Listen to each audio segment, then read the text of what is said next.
Hey you guys, this is Clarissa, also known as Bootleg Sailor Senshi. Welcome to one of my first videos, and I'm going to do a draw with me today. So this is the ELO sketchbook that I bought from Amazon about a week ago, and I've only done one spread in it, but wanted to show you guys kind of my first impressions, what I think of it. I do not like the fact that the alcohol markers bleed through it, but I do like how bright the colors look, even after multiple layers. So today's video is kind of how I'm gonna counteract and still use some of the pages that have bled through. So this is some fan art I did of Rainbow Bright and the Color Kids. I didn't do Huevember, so I thought it was just something to do to kind of limit myself to a few colors at a time. And today's video, I'm going to be going over this page that I do not like, and I'm going to show you a couple of other thumbnails and attempts that I did. It just was not going for me. So I'm actually going to bust out some Posca markers and do my piece today. So I'm going to show you some old pieces that I've done. I've been working with Posca pens since August, and I've been enjoying them. It's just one of those mediums where it's not a lot of work to, it's not a lot of setup. Like when you're doing watercolors, you got to get your water out, you got to get your brushes, you need a clean cup and a dirty cup. Or when you're doing acrylic paints, this is just like a very convenient, you want to be creative, but you don't really have the time to just kind of sit down and do something. So, and plus, one of the good things, you mess up, you just try again. So a couple of pieces I'm just not too proud of, but still decided to work with it. And, I don't like wasting paper, and I just don't really want to look at this attempt in my sketchbook.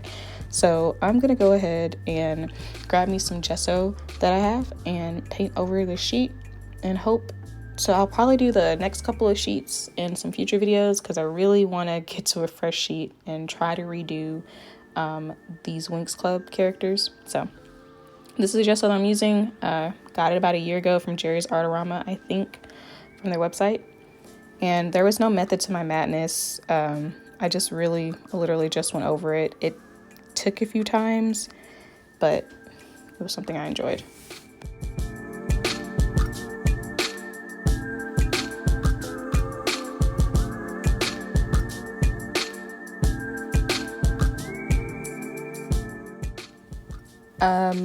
That was kind of a chore. I went through so many layers of painting and blow drying, and it was really hard to tell if it was dry because the paper still felt kind of cold and a little wet, but I'm just gonna go ahead and get started. So I couldn't really think of a color scheme that I wanted to use. I had one in mind, but I just wanted to go ahead and get on color hunt. It's kind of what I do, especially with Posca markers.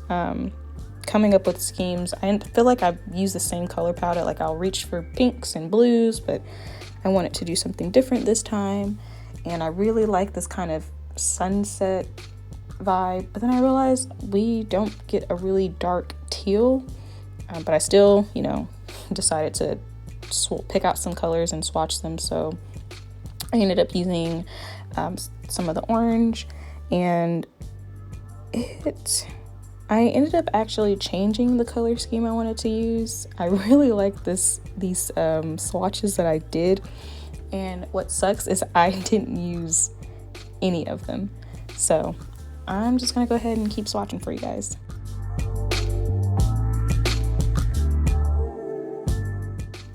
So I decided to get on Pinterest to look for a reference, and at this point I wasn't really quite sure what I wanted to draw, so I literally just ended up typing in face reference and decided to scroll down and see what I liked. So I found this really beautiful photo reference that I wanted to use, and then I saw that someone did like a really cool graphic color of it, and I love her nose, I love her eyebrows, I love the profile, so decided to go ahead and pick up my Prismacolor Coal Erase in Rose and start sketching it out.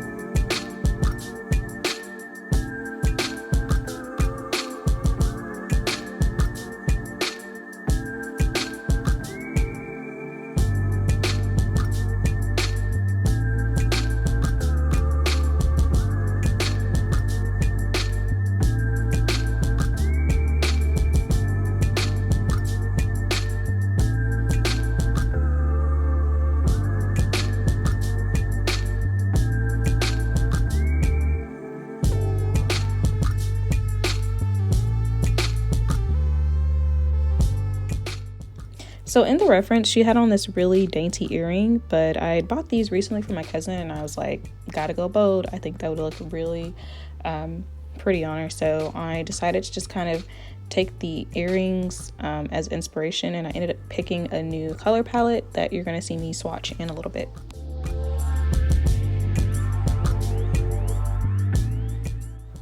Before swatching, you're seeing me lift up the page to make sure that everything looks proportionate.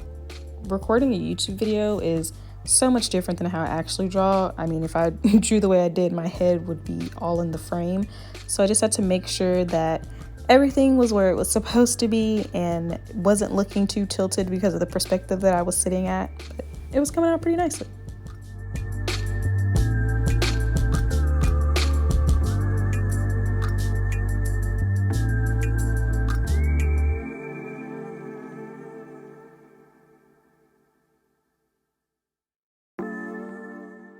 So I ended up taking inspiration from these earrings in order to pick out some new markers and make a cohesive color palette, because I just those earrings are not going to match the happy bright tropical colors that I picked. So I ended up reaching for the browns, so dark reds, navy. I still actually ended up using the coral because it was a big help with warming up the skin when I was coloring in. So I'm gonna go ahead and swatch these up for you guys.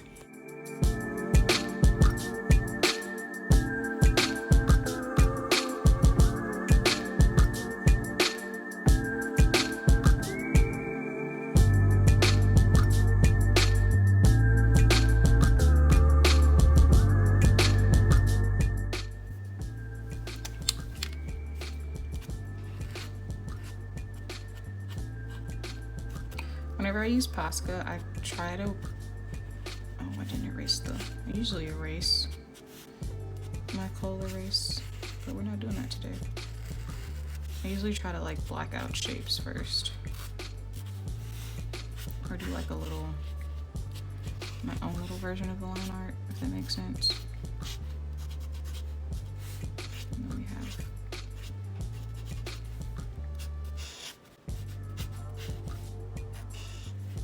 try to go around the shapes of things.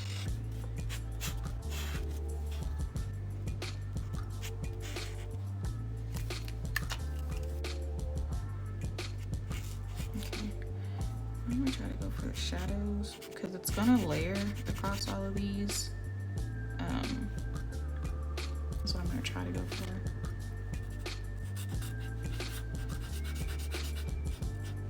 I don't mind blending my markers.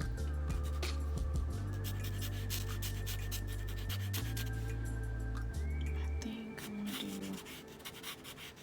this.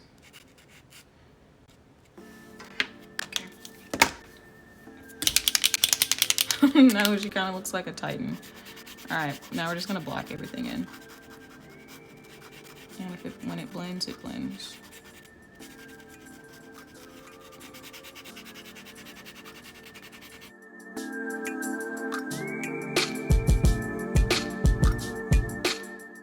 So one thing I really want to stress, well, not really, this is supposed to be fun, but when you are trying to blend Posca markers, you want to make sure that the layer that you're working on top of hasn't dried yet.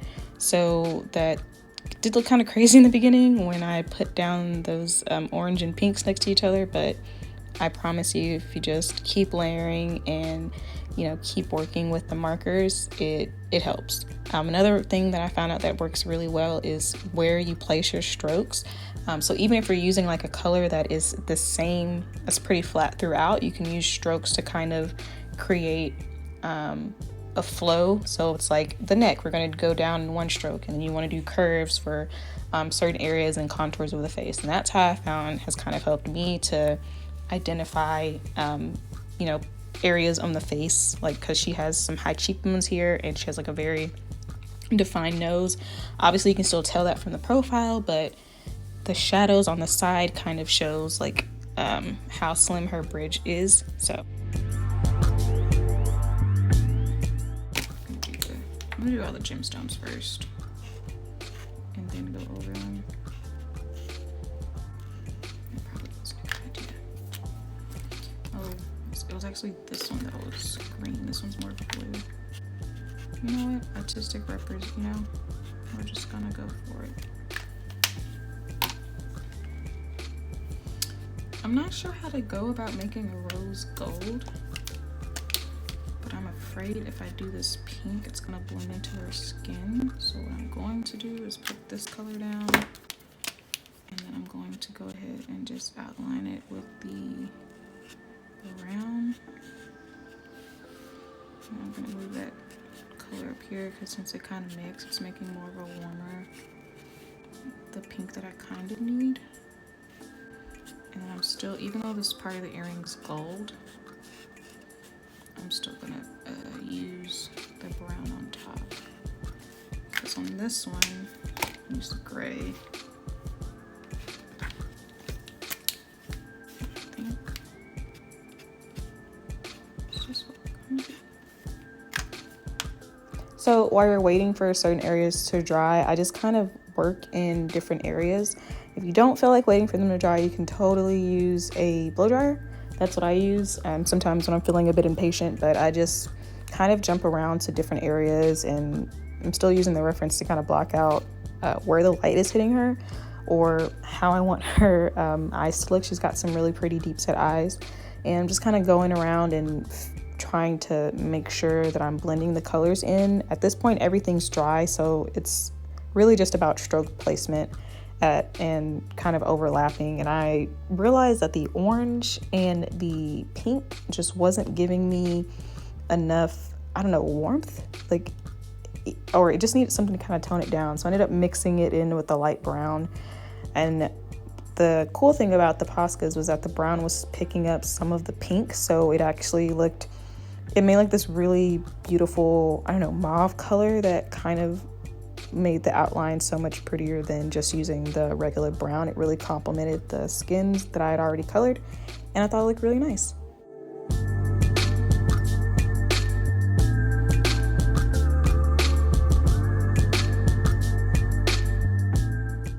So I ended up coloring in the hair. One of the things I was not happy about was that this navy was definitely drying out. I think I said before that most of the colors that I reached for are the pinks and the blues, and this blue was giving me the blues, but I just kept pushing through.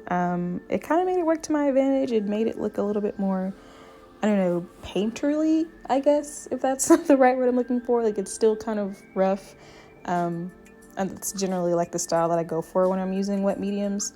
I don't really want things to look as like neat and precise. I'm like, oh, you can tell that that's a stroke. So I just kind of struggled with this. I need to go ahead and buy another one, but just, I kept pushing. Sometimes that's what you got to do. It was too late to pick a color, and I couldn't really think of anything that I wanted to layer on top. So I stuck with the navy.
Okay, so now comes my favorite part, adding the highlights. I have two Posca markers that I use, but I mainly just use the white brush. One of the things about the brush Poscas is I only have two. I have the black and the white, but I've noticed that when the paint dries on it, it kind of becomes impossible to use. But if you dip them in some water and just kind of move it around on a palette, what is that, my ceramic palette, it kind of loosens it up and you're able to use the marker again. So I haven't bought any other colors, but I'm thinking that might be a really awesome thing to try because the brush and the water, I wonder if you get more range with the Poscas, but I haven't tried it out yet, so I should probably Google that. I'm sure someone has done it. I'm gonna go look that up.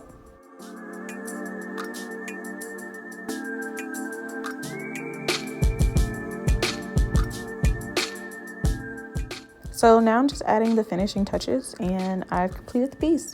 Thank you guys for watching my first video. Let me know what you think below. Have a good one.